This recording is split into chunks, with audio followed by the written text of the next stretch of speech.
Hello, good morning student. कल मैंने lecture में क्या पढ़ाया था याद है ना आपको कि भूल गए हो सब? तो कल का टॉपिक था बोर का एटॉमिक स्पेक्ट्रा, यानी कि कल हमने पढ़ा था line emission spectrum of hydrogen. अब line emission spectrum of hydrogen कैसे निकाला था, तो हाइड्रोजन को चलो उसी टॉपिक से थोड़ा रिवीजन ले लेते हैं हम कि हाइड्रोजन गैस को कैथोड रे ट्यूब के अंदर हाई वोल्टेज प्रोवाइड किया था। यहाँ पे हाइड्रोजन गैस भरा हुआ था कैथोड रे ट्यूब के अंदर। जब उसको हाई वोल्टेज प्रोवाइड करते हैं तो हाइड्रोजन का रेडिएशन होता है, वायोलेट कलर का रेडिएशन है हाइड्रोजन का। उसी वायोलेट कलर के हाइड्रोजन को हमने प्रिज्म में अप्लाई किया था और फिर फोटोग्राफिक प्लेट के ऊपर जो ये एनालाइज हुआ था और वहां पे हमको बहुत सारी लाइंस मिली थी, ब्राइट लाइन मिली थी। बैकग्राउंड मीडियम जो है उसका डार्क होता है और डार्क बैकग्राउंड में हमको ब्राइट लाइंस मिलती थी। डार्क बैकग्राउंड में ब्राइट लाइंस मिलता था।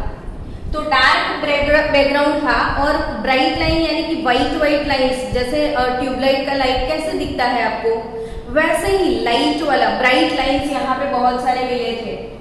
आपको याद होगा ना हाइड्रोजन के स्पेक्ट्रम में कितनी स्पेक्ट्रल लाइन आई थी? तो टोटल 21 स्पेक्ट्रल लाइन थी, 21। तो यहाँ पे ये जो पूरा मेथड है, ये जो पूरा डिवाइस है, ये वाला डिवाइस जिसमें हम एटॉमिक स्पेक्ट्रा रिकॉर्ड करते हैं, उस डिवाइस को हम बोलते हैं मास स्पेक्ट्रोग्राफ। ये डिवाइस को क्या बोलते हैं बच्चों? हम मास स्पेक्ट्रोग्राफ। और यही मास स्पेक्ट्रोग्राफ के अंदर जो ब्राइट लाइंस मिले थे, वो लाइंस जो थे वो डिफरेंट रीजियन में थे। जो हमारे पास इलेक्ट्रोमैग्नेटिक स्पेक्ट्रम है, मैंने पढ़ाया था, आपको याद होगा कि हम एक स्पेक्ट्रम पढ़े थे कि यहाँ पे फ्रीक्वेंसी 10⁶ हर्ट्ज तो रेडियो वेव थे, फिर माइक्रोवेव थे, आईआर थे, यूवी थे, मतलब X ray, gamma rays, IR rays, ultraviolet rays, और उसके अंदर वो विजिबल रेंज था। ये स्पेक्ट्रम आपको याद होगा, मैंने प्रीवियस लेक्चर में ये लाइट स्पेक्ट्रम आपको पढ़ाया हुआ है। तो यही स्पेक्ट्रम का डिफरेंट रीजियन है। उस डिफरेंट रीजियन में ये सारी लाइट्स मिलती थी। चलो फिर से मैं रिवाइज कर दूं आपको। ये टॉपिक थोड़ा टफ है, लेकिन आप जितना समझोगे उतना मजा आएगा। मैं फिर से आपको रिवाइज करवा दूं। ये जो मेरे पास डिवाइस है उसका नाम है मास स्पेक्ट्रोग्राफ, ठीक है? अब मास स्पेक्ट्रोग्राफ किस लिए है? तो वो जो जितने भी एटम्स हैं हमारे पास, उस एटम्स के लाइन एमिशन स्पेक्ट्रम निकालने के लिए है, ठीक है ना? अब यहाँ पे ये किसका लाइन एमिशन स्पेक्ट्रम है? तो हाइड्रोजन गैस का। क्वेश्चन आता है क्यों निकाला गया? तो वो इसलिए कि हमको एटम के स्ट्रक्चर के बारे में जानना था कि एटॉमिक स्ट्रक्चर कैसा है, वो समझ में नहीं आ रहा था। और उसी एटॉमिक स्ट्रक्चर को समझने के लिए ये लाइन एमिशन स्पेक्ट्रम निकाला गया था हाइड्रोजन का, ठीक है ना? अब स्पेक्ट्रम कैसे निकाला गया था? तो हाइड्रोजन गैस को कैथोड रे ट्यूब में भर दिया गया था, कैथोड डिस्चार्ज ट्यूब में। क्यों? तो कोई सब्सटेंस का अगर हमको रेडिएशन चाहिए, जैसे हाइड्रोजन गैस है, हाइड्रोजन गैस का मुझे रेडिएशन चाहिए, तो हाइड्रोजन गैस के ऊपर हाई वोल्टेज अप्लाई करना होता है, या फिर उसके ऊपर इंटेंस हीट प्रोवाइड करना होता है। तो यहाँ पे हाइड्रोजन गैस जो है उसके ऊपर हाई वोल्टेज अप्लाई किया गया ताकि हाइड्रोजन गैस के अंदर से रेडिएशन निकला वायोलेट कलर का, उस रेडिएशन को प्रिज्म के ऊपर एनालाइज किया गया। तो प्रिज्म थ्रू जो एनालिसिस मिला, एक स्पेक्ट्रम मिला और उसमें बहुत सारी लाइन थी, टोटल 21 लाइन थी और वो 21 लाइन ब्राइट लाइंस थी। अब वो 21 लाइंस क्यों आए? सबसे बड़ा क्वेश्चन कि ये वाले स्पेक्ट्रम में लाइन क्यों आएगी? तो लाइन आने का रीजन क्या है? अब एकदम ध्यान से सुनिएगा, मैं सबको पूछने वाली भी हूँ लेक्चर के एंड में। सारे क्वेश्चंस मैं आपको पूछ के ही लेक्चर का एंड करूंगी कि ये लाइंस क्यों आए। तो लाइंस आने का रीजन सबसे पहले समझते हैं।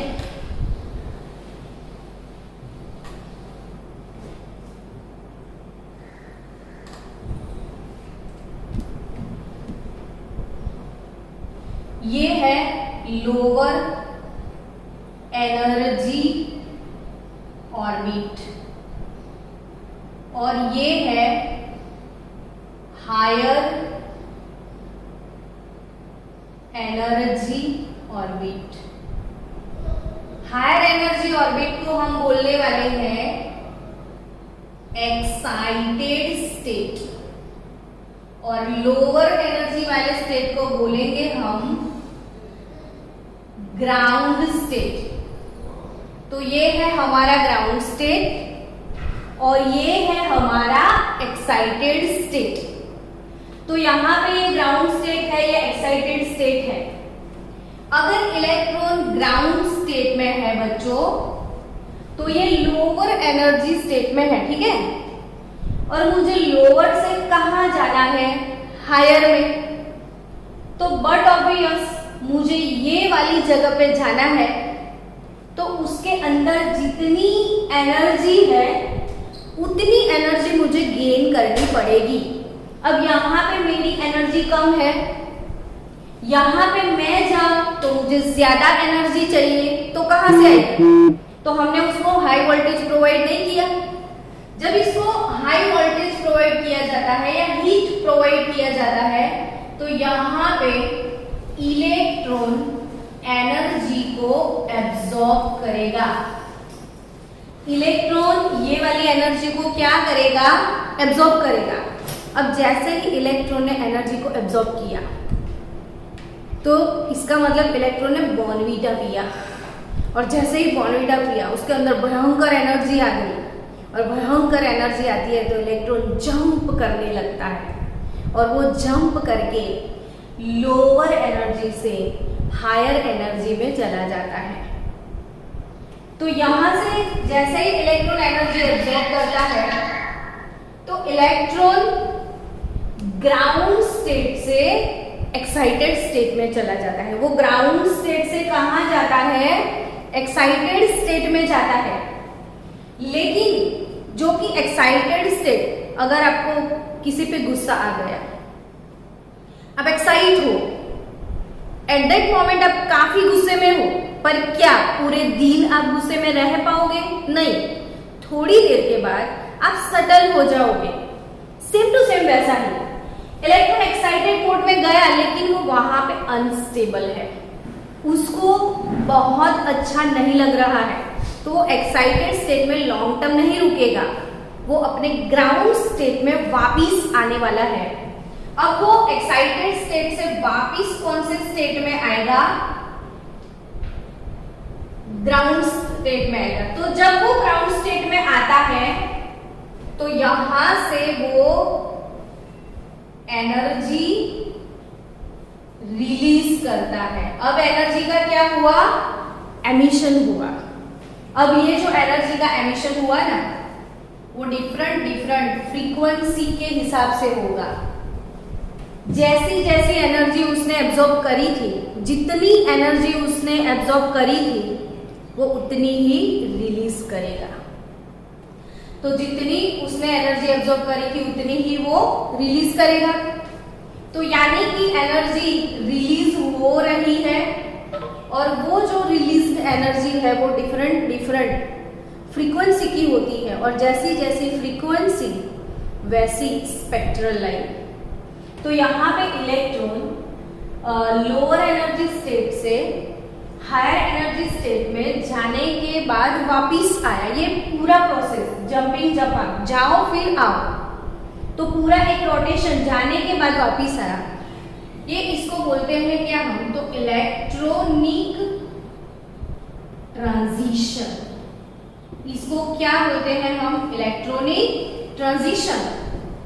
सपोज ये मेरे पास ग्राउंड स्टेट n=1 है, और ये 1 से 4 में चला गया, तो इलेक्ट्रॉन का 1 जो है ग्राउंड स्टेट है, मतलब फर्स्ट ऑर्बिट से वो फोर्थ ऑर्बिट में मूव ऑन हुआ, तो फोर्थ वाला ऑर्बिट उसका एक्साइटेड स्टेट है, ये इसका ग्राउंड स्टेट है।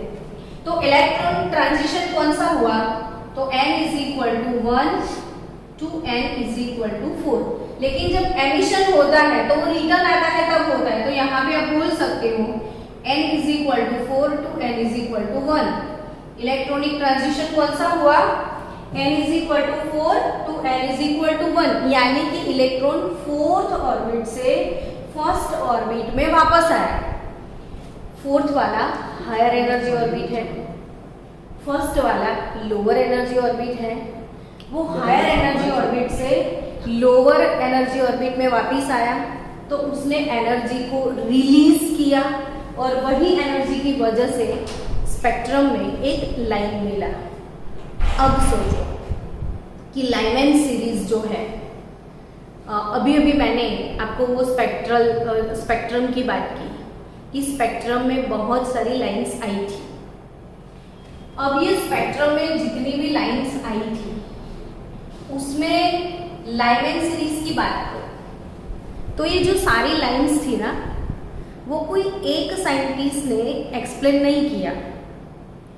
डिफरेंट साइंटिस्ट ने डिफरेंट रीजन पे रिसर्च किया, और इसीलिए तो डिफरेंट रीजन में जितनी डिफरेंट लाइन थी उनको डिफरेंट सीरीज से जाना जाता है। तो हमारी सबसे पहले, अब ये आपको समझ में आ गया है, तो अब सीरीज समझ लो और उसके बाद मैं आपको समझाऊं। तो यहाँ पे सीरीज की बात करते हैं हम, कि सबसे पहले कौन सा सीरीज है, तो ये है हमारा सीरीज टर्म। यहाँ पे होगा लाइन टर्म, और यहाँ पे होगा स्पेक्ट्रल रीजियन।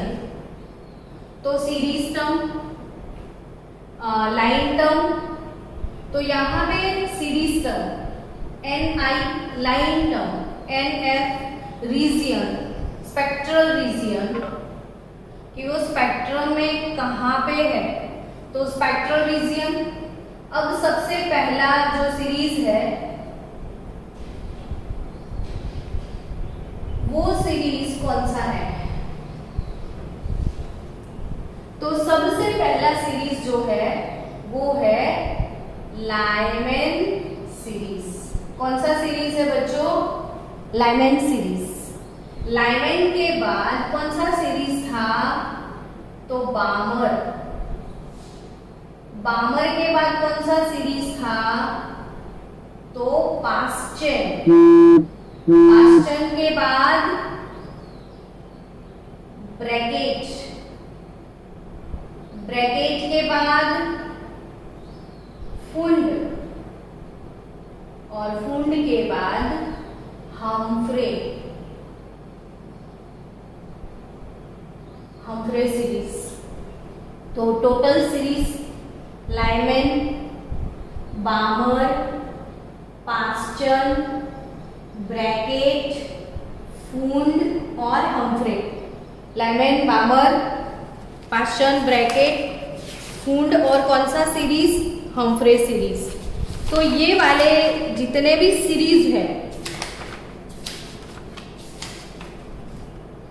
आपकी टेक्स्ट बुक में शायद है या नहीं है, मुझे तो मिल ही नहीं रहे टेक्स्ट बुक में। एनीवे, ये सीरीज तो हमारे लिए काफ़ी इम्पोर्टेंट है टेक्स्ट बुक में।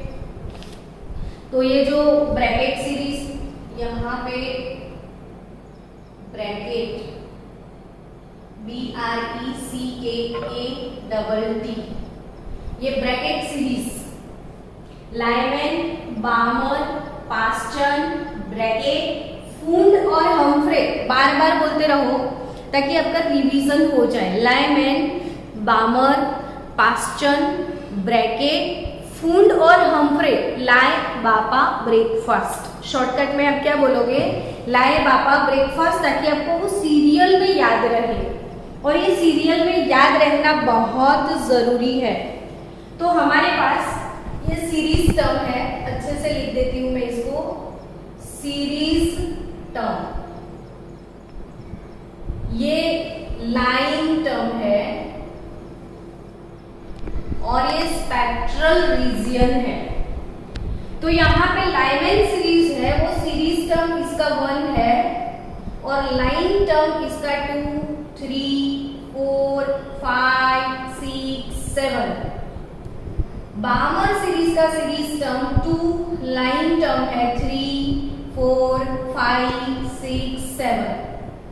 पास्चन का सीरीज टर्म 3, लाइन टर्म होगा 4, 5, 6, 7। ये वाला है 4 तो 5, 6, 7। ये वाला है 5 तो 6, 7। ये वाला है 6 तो ये है 7। अब स्पेक्ट्रल रीजियन की बात करें तो U V ट्रिपल I, मैं ऐसे याद रखती हूँ कि U V ट्रिपल I, आप भी बोल बोल करो U V ट्रिपल I। ये सब चीजें छोटी छोटी जो MCQs के लिए बहुत इंपॉर्टेंट है। तो इन छोटी छोटी चीजों को हमको याद रखना है, मेमोराइज करना है। तो मेमोराइज कैसे होती है? तो चीजों को आप बार बार बोला करो। आप कितने आवर्स पढ़ते हो वो मैटर नहीं करता है, लेकिन आपने जितना भी 15 मिनट में पढ़ा या हाफ एन आवर में आप जितनी भी पढ़ाई करी, आज आपने 30 मिनट में केमिस्ट्री पढ़ा, तो पूरे दिन के लिए यही पढ़ाई को आप बार बार मेमोराइज करो कि आज क्या पढ़ाया था मैडम ने। अच्छा, ये वाला टेबल आपको नहीं याद होता है तो आपको उसको फ्रीक्वेंटली लिखा करो, तो लिखने की वजह से ये आपको याद हो जाएगा। आप नोटबुक में भी लिखने की प्रैक्टिस करो। आपके पास रफ पेपर जो भी पड़े हैं उसके ऊपर ये टेबल बना के रहो, तो चीज़ों को बार बार लिखो।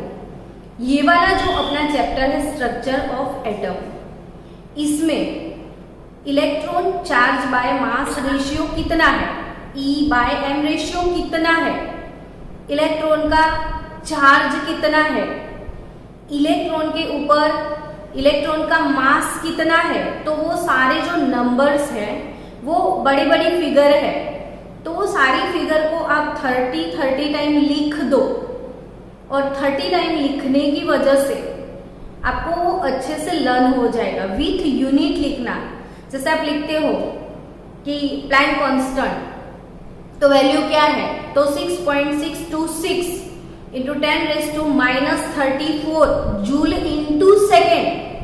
लेकिन बच्चे जब होमवर्क सबमिट करने आते हैं तब मैं क्वेश्चन पूछती हूँ कि बोलो चलो प्लैंक कांस्टेंट का वैल्यू कितना, तो वो नहीं पता होता है। इलेक्ट्रॉन का मास कितना, तो वो नहीं पता होता है। तो आज जो भी बच्चे होमवर्क चेकिंग में आने वाले हैं सबको मैं ये क्वेश्चन जरूर पूछने वाली हूँ, सो बी प्रिपेयर किए बिना मत आना। चलो, आज की ये सीरीज भी आप जब भी मुझे कहीं पे भी मिलोगे मैं इसमें से क्वेश्चन पूछने वाली हूँ आपको कि चलो ये सीरीज वाला बोल दो। ये पूरा टेबल देखो, सीरीज टर्म, यहाँ पे ये सीरीज आपको सीक्वेंस में याद रखनी है। Lyman, बामर, Paschen, bracket, फूंड, Humphrey. ये क्या है, तो कि हाइड्रोजन का एमिशन स्पेक्ट्रा है, हाइड्रोजन का एमिशन स्पेक्ट्रा है, उसके स्पेक्ट्रम में जितनी भी लाइंस मिली थी वो सारी लाइन डिफरेंट स्पेक्ट्रल रीजियन में है। वो सारी लाइन कोई एक रीजियन में नहीं है। तो वो डिफरेंट स्पेक्ट्रल रीजियन कौन सा, तो वो डिफरेंट सीरीज कौन सी सीरीज का सीरीज टर्म कौन सा है, सीरीज का लाइन टर्म कौन सा है, वो चीजें आपको याद रखनी है। तो यहाँ पे फर्स्ट वाला सीरीज लाइमैन सीरीज, बोलो कौन सा? Yes, Lyman. फर्स्ट वाला सीरीज कौन सा बच्चों? Lyman series. लाइमैन सीरीज का सीरीज टर्म कौन सा? तो 1। तो लाइन टर्म कौन सा? तो कि 2, 3, 4, 5, 6, 7। अब ये क्या मैडम? तो वही चीजें मैं आपको समझा रही हूँ कि ये जो लाइन टर्म है, ये लाइन टर्म इसका मतलब क्या? तो चलो समझते हैं। ये हाइड्रोजन का न्यूक्लियस है। हाइड्रोजन के पास कितने इलेक्ट्रॉन है बोलो? एक इलेक्ट्रॉन। हाइड्रोजन जो है उसका एटॉमिक नंबर 1 है। 1 नंबर यानी कि hydrogen has only 1 electron as well as only 1 proton. तो हाइड्रोजन के अंदर एक प्रोटॉन, एक इलेक्ट्रॉन। अब हाइड्रोजन के अंदर एक ही इलेक्ट्रॉन है, तो वो कहाँ पे है? तो उसकी फर्स्ट ऑर्बिट में है। तो यहाँ पे ये जो फर्स्ट ऑर्बिट है n = 1, इसका सिंबल है K। ये K शेल है हाइड्रोजन का फर्स्ट ऑर्बिट K शेल है। ये मॉडल भी ना आपको बार बार ड्रॉ करना है whenever you free। जब आप फ्री हो तब कोई भी बुक उठा के जहां पे आपको पेपर दिखे, पेन दिखे, वहां पे ये मॉडल बनाते जाओ। जितना पावरफुल ये मॉडल होगा ना, उतना पावरफुल ये चैप्टर 2 हो जाएगा। सारी मायाजाल इसमें है, तो ये मॉडल आप पावरफुल बनाओ। तो ये first orbit K shell, second orbit L shell, third orbit M, K L M। M के बाद होगा बच्चों N, तो ये हमारा फोर्थ शेल है। तो N = fourth shell, K L M N। अब हमारा फिफ्थ शेल है। आपको ये लगता होगा ना कि मैडम एक तो इलेक्ट्रॉन है बेचारा, वैसे भी वो फर्स्ट ऑर्बिट में है, तो इतने सारे आप क्यों ड्रॉ कर रहे हो? तो वो इसीलिए कि इतनी सारी लाइंस क्यों मिली। यहीं से तो पता चला कि हाइड्रोजन के अंदर जो इलेक्ट्रॉन एक्साइट हुआ तो वो फर्स्ट ऑर्बिट से जंपिंग जपक करके 7th लेवल तक गया था। कौन से लेवल तक गया था? 7th लेवल तक वो जंपिंग जपक कर रहा था। और वहीं से पता चला कि हाइड्रोजन में 7 शेल है। हाइड्रोजन के अंदर कितने शेल होंगे? 7 शेल होंगे। अभी धीरे धीरे आपको समझ में आएगा कि कैसे पता चला इसमें 7 ऑर्बिट है। ये 6th वाला shell K L M K N, K L M N O, और उसके बाद आता है P। और अब 7th वाला तो N = 7, K L M N O P Q। ये मॉडल आपको समझ में आ रहा है ना? इलेक्ट्रॉन इधर है फर्स्ट ऑर्बिट में, तो यहां पे फॉर हाइड्रोजन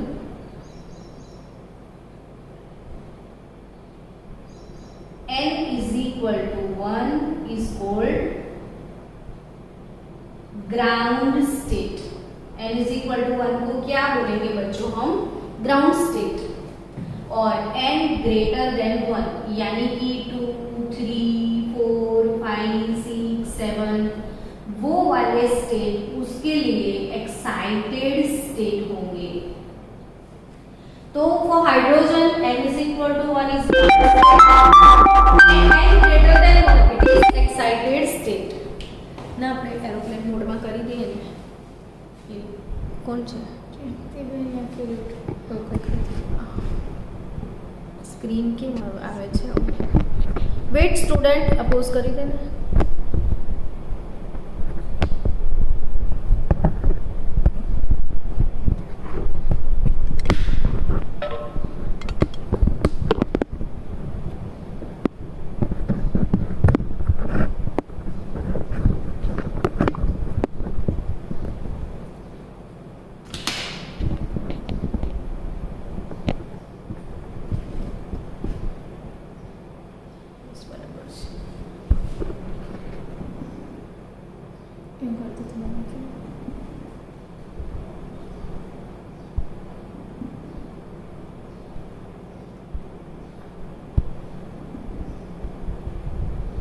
કરી દે ને પણ પેલું એરોપ્લેન મોડમાં તમારે ઉપર જાય છે નોટિફિકેશન કે નોટિફિકેશન ઉપર જાય છે કે નીચે ઉપરથી પછી કર કોઈ કપડાં ના ને ચાલુમાં ફોન કરવાનો શું મતલબ એ છે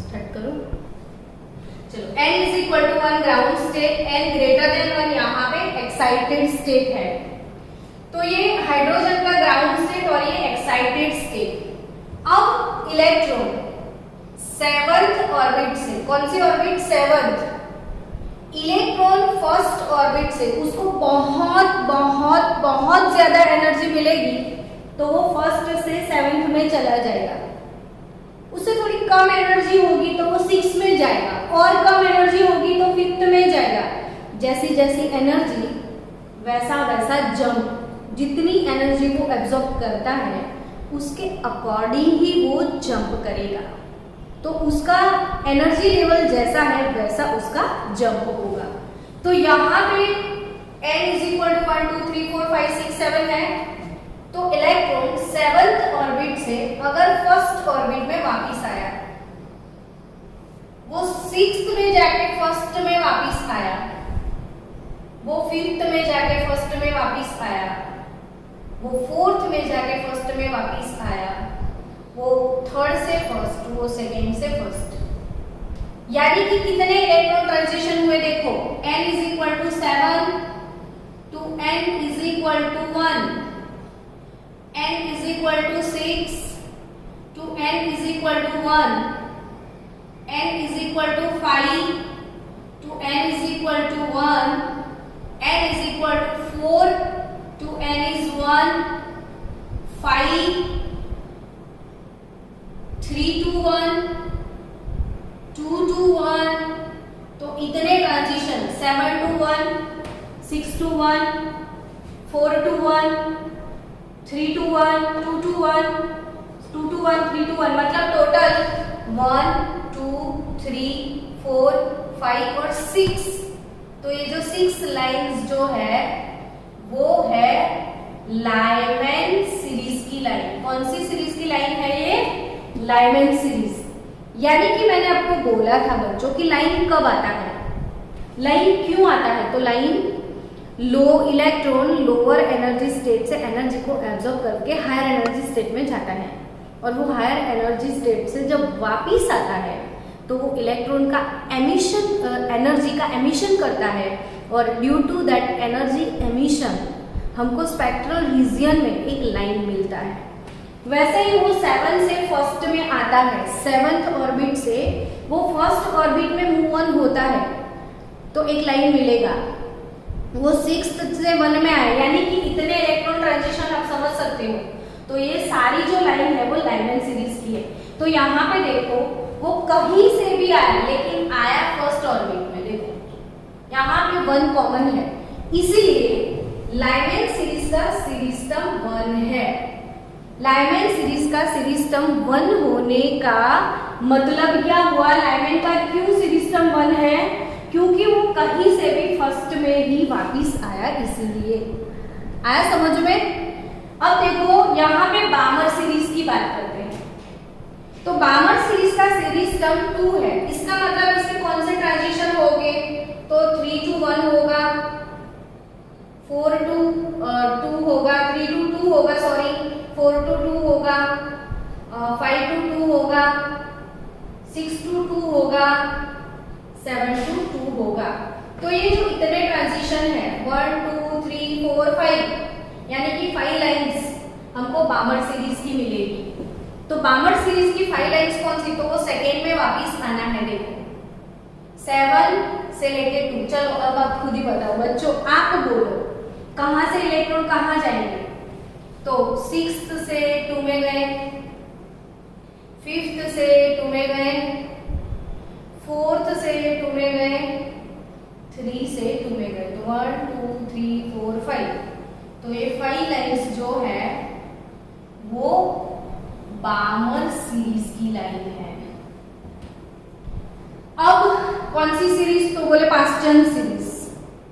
तो यहाँ पे पास्टन सीरीज कौन कौन से ट्रांजिशन आपके मन में इमोशन आ गए होंगे, आपके मैडम आ गया समझ में। तो ये 7 से लेके 3 में, तो 7 to 3 वाला ट्रांजिशन, 6 to 3 वाला कहीं से भी आओ लेकिन 3 में ही आओ, 5 से 3, 4 से 3, आपको टोटल 4 लाइंस मिलने वाली है। और 4 लाइंस लाइमैन बामर, तो ये पास्टन सीरीज की है। कौन सी सीरीज की ये 4 लाइंस है? पास्टन सीरीज की। अब पास्टन सीरीज के बाद वो 5th में, 3rd में, ये यहाँ 3rd में वापिस आया, 4th में वापिस आएगा, तो ये 4th में।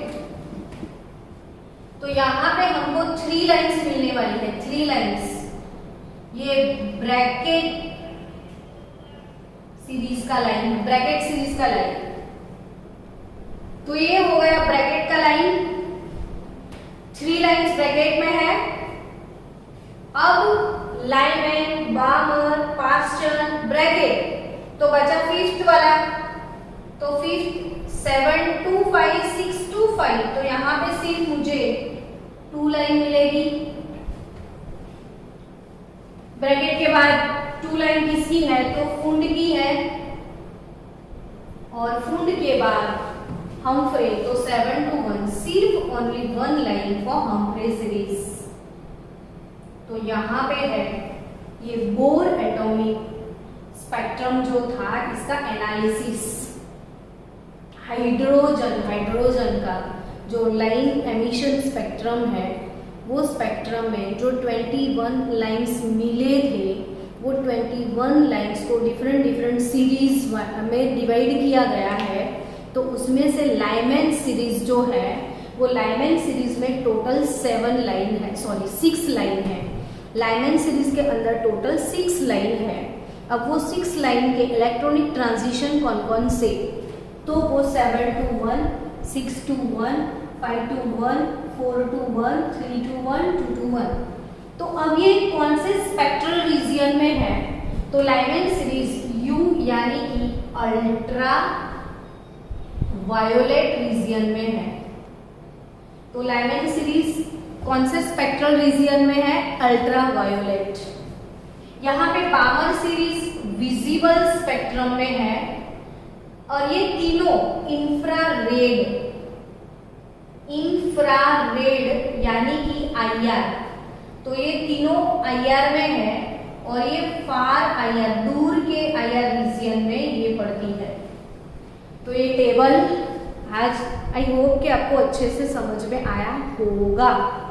तो ये जो टेबल है, ये जो पूरा मॉडल है आपके सामने, उसको आप 1 नहीं 2 नहीं 3-4 बार ऐसे ड्रॉ करो। और 3-4 बार ड्रॉ करोगे तो वो माइंडसेट हो जाएगा प्रॉपर। अब कहीं किसी ने आपको पूछ लिया कि बामर सीरीज का 3rd लाइन, बामर सीरीज का जो 3rd लाइन है, उसके लिए रिस्पॉन्सिबल इलेक्ट्रॉनिक ट्रांजिशन कौन सा है? तो अब बामर सीरीज का 3rd लाइन, बामर सीरीज का जो 3rd लाइन है वो कौन सा? मुझे इसको समझना है। तो आपको फटाफट ये समझ में आना चाहिए कि बामर सीरीज जो है उसका सीरीज टर्म कौन सा था? तो सीरीज टर्म तो उसका 2 था। अब उसका लाइन टर्म कौन सा है? तो 3, 4, 5, 6, 7 है। तो यहाँ पे 3 to 2 ये बामर सीरीज का फर्स्ट लाइन है। 4 से लेके 2 तो ये बामर सीरीज का सेकेंड लाइन है।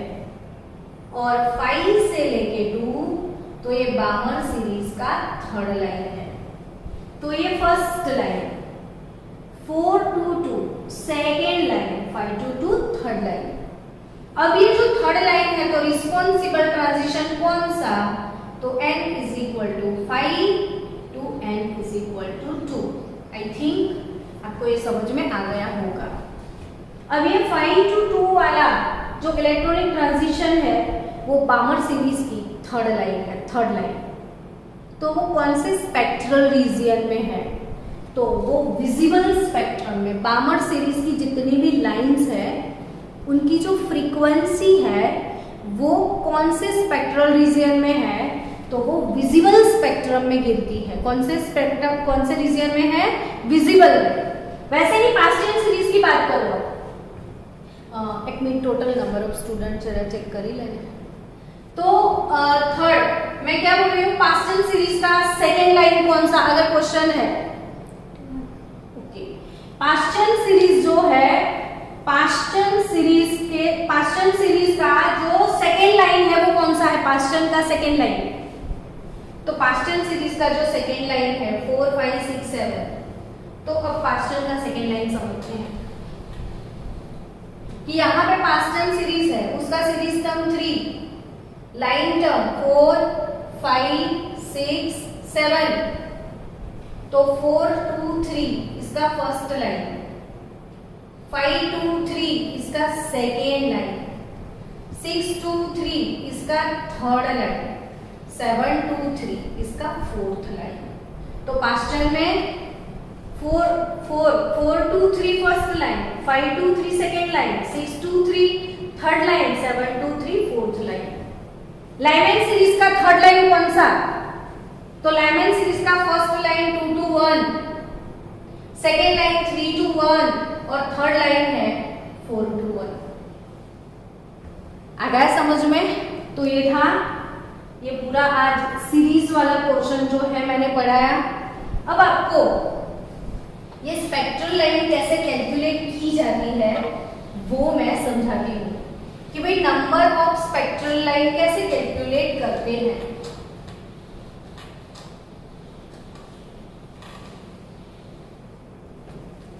तो यहाँ पे कैलकुलेशन